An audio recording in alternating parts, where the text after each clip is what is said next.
OK, so given this uncertain knowledge and the likelihood of further change in the near future as the bill progresses, what to do?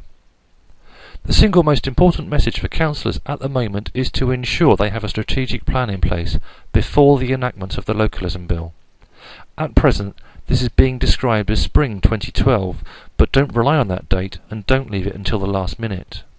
You may need to change your local development scheme to give you some clear distance, because without a core strategy, it will be your old strategic policies which will be used to assess whether a neighbourhood plan conflicts or not.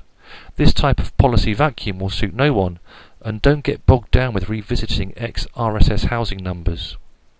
Don't forget, you also need to be thinking about working beyond your borders. It feels more abstract and probably operates at a longer timescale, but it's the type of work that is more difficult to restart once it's stopped than to continue working with what you've got. There are also lots of opportunities. Some people are going to enjoy the freedoms of the New Homes bonus, but only if they are positioned correctly and in time to take advantage of the new bill.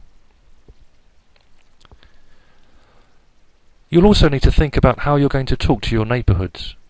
Perhaps in advance of this, you'll need to start thinking about what types of issues and which tasks are best suited to neighbourhood planning. Again, I'm aware that I've given you a local government perspective, and your neighbourhoods might want the process to work in an entirely different way. It's possible you'll need to meet somewhere in the middle, and you might need to begin with thinking about the role of your parish and ward councillors. You'll need to think about exactly what advice and support you can give to neighbourhoods.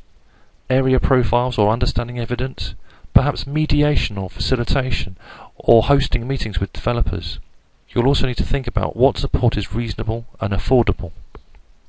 To summarise, if you take only two things away from this presentation, council and councillors must provide a strategic framework to make neighbourhood planning work.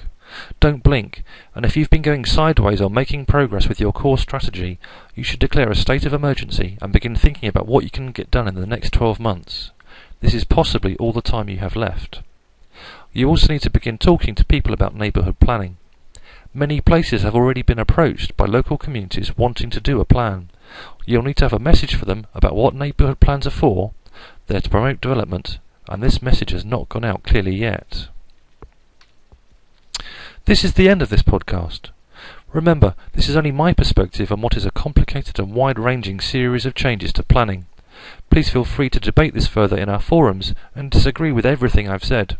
And also, let us know whether this sort of run-through is useful for people who may have to brief their own councillors. Does this presentation do a better job than lots of speaker notes? Feel free to tell us.